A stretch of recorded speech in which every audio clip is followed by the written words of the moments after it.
આજે 17મી સપ્ટેમ્બર 2024 મંગળવારના દિવસે આજના ચિંતનમાં તમામ સંતો હરિભક્તોને મારા સાષ્ટાંગ પ્રણામ. જય સ્વામિનારાયણ. આજનું ચિંતન નંદ સંતોના કીર્તનો, મર્મ અને રહસ્ય. હરિ વિના હિતકારી બીજું કોઈ તારું નથી. સંત પુરુષની સોબત વિના શી થાશે ગતિ.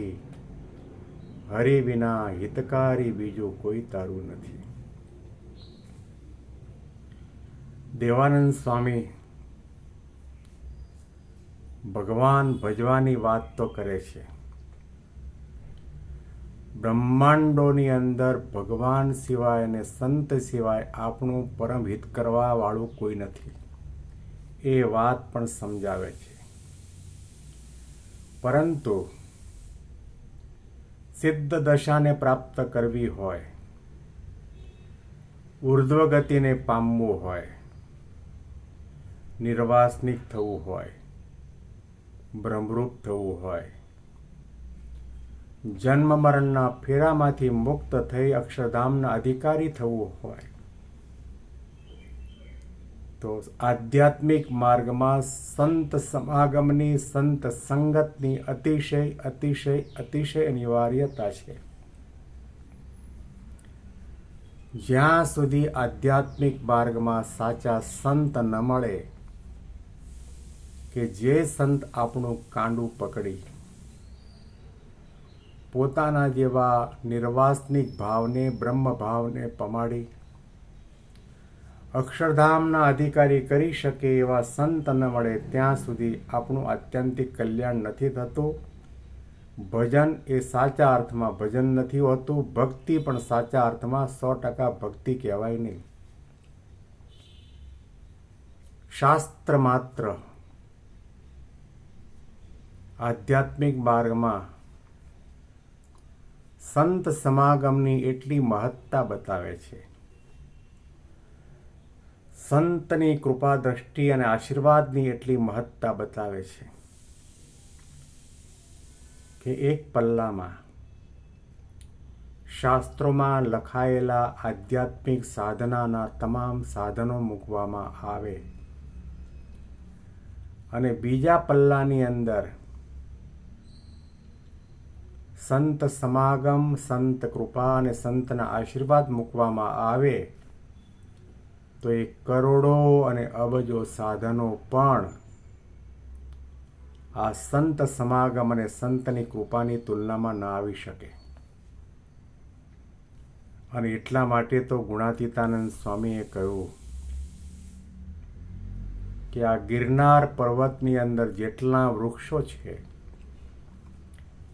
એ તમામ વૃક્ષ કલ્પતરુ હોય અને એ તમામ વૃક્ષ તમારી માલિકીના હોય, તો પણ એનો ત્યાગ કરીને સંતનો સમાગમ કરવો. બીજા શબ્દોમાં કહું કે આ ગિરનાર પર્વતમાં જેટલા પથ્થર છે, એ તમામ પથ્થર પારસમણી હોય. એ પારસમણીના માલિક તમે હો, તો પણ એનો ત્યાગ કરીને આવા પરમ એકાંતિક ગુણાતી સંતની સંગત કરવી. આના ઉપરથી ખ્યાલ આવશે કે મનુષ્ય દેહ દુર્લભ છે, મળ્યા પછી પણ અતિ મહત્વની, અતિ મહિમાવંત કોઈ પણ વાત અને મુદ્દો હોય, સાધુનામ દર્શનમ પુણ્યમ, દેહોયમ સાધનમ મુક્તે ન ભોગ માત્ર સાધનમ. આ સમજાવવા વાળા, બ્રહ્મજ્ઞાન આપવા વાળા, જગતના અને દેહના નાશવંતપણાની પ્રતીતિ કરાવવા વાળા, ભગવાન પુરુષોત્તમ નારાયણનો જ્ઞાન અને મહિમા સહિત દ્રઢ નિશ્ચય કરાવવા વાળા કોઈ પણ હોય તો ગુણાતીત સંત છે. એટલા માટે કહું તમારે ઉર્ધ્વ ગતિ પામવી હોય, કહેતા અક્ષરધામના અધિકારી થવું હોય તો સંતની સંગત કરો, સંતનો સમાગમ કરો. અને સંતના સમાગમ વગર આપણી આંખો પવિત્ર નથી થતી, આપણા કાન પણ પવિત્ર નથી થતા, આપણી વાણી, આપણું મન, આપણું હૃદય પણ પવિત્ર થતું નથી. અને એટલા માટે આપણે ગાતા આવ્યા છીએ, અંતર નિર્મળ થઈ જાય સંતોના સંગમાં, જીવન પાવન થઈ જાય સંતોના સંગમાં. અંતર નિર્મળ કરવા માટે, અંતરને સાફ કરવા માટે, અંતરમાં રહેલી મલિનતા, વાસના, આસક્તિ, કામના અને દોષો, સ્વભાવ, પ્રકૃતિને ટાળવા બાળવા માટે દુનિયામાં એવો કોઈ પણ સાબુ કે કોઈ એવું રસાયણ શોધાયું નથી કે અંતરને નિર્મળ કરી શકે. સંતના સમાગમમાં આવ્યા પછી જ વાલીઓ ભીલ લૂંટારો હતો તે વાલ્મીકી મુનિ બન્યા છે. સંતના સમાગમમાં આવ્યા પછી જ નારદજી પૂર્વ જન્મની અંદર દાસીપુત્ર હતા તે નારદ બન્યા છે, બ્રહ્માના માનસ પુત્ર બન્યા છે અને ભગવાનનું મન બન્યા છે. સંતના સમાગમમાં આવ્યા પછી જ ધ્રુવજી જેવા નાની ઉંમરના 5 વર્ષના બાળકને 6 મહિનાના ટૂંકા તપને અંતે ભગવાનના વિષ્ણુના દર્શન થયા છે. એટલા માટે ભાગવતમાં કહેવામાં આવ્યું, દુર્લભો માનુષો દેહો દેહિનામ ક્ષણભંગુર તત્રાપી દુર્લભમ મન્યે વૈકુંઠ પ્રિય દર્શનમ. મનુષ્ય દેહ દુર્લભ છે એમ શાસ્ત્રોમાં કહ્યું છે. ડૉક્ટર સ્વામી દુર્લભ શબ્દની વ્યાખ્યા અને પરિભાષા એવી રીતે કરે કે દુનિયાની 7 અબજની વસ્તી છે એ દરેક એક વ્યક્તિ 1 કરોડ રૂપિયા આપે અને એ બધાનો ખર્ચ કરવા છતાં પણ મનુષ્ય દેહ તૈયાર ન થાય એવો આ મનુષ્ય દેહ દુર્લભ છે. જે વાત ગુણાતીતાનંદ સ્વામીએ પોતાની વાતોમાં કરી, કરોડ રૂપિયા આપતા આ મનુષ્ય દેહ ન મળે, કરોડ રૂપિયા આપતા સાધુ ન મળે અને કરોડ રૂપિયા આપતા આ સાધુની વાતો સાંભળવાની ન મળે. ભાગવતના 11મા સ્કંદમાં આ શ્લોકની બીજી પંક્તિ વિચારો, તત્રાપી મનુષ્ય દેહ તો દુર્લભ છે એમાં પણ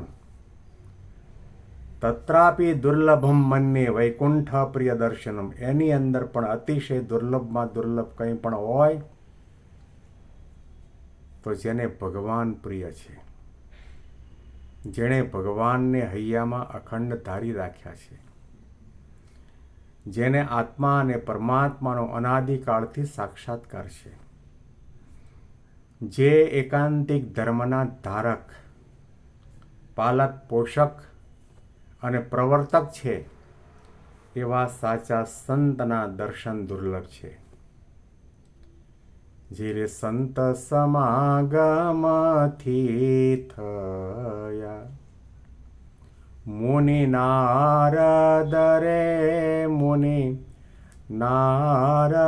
રે હરિનું મન આપ અનેક પતિત ઉદ્ધારિયા.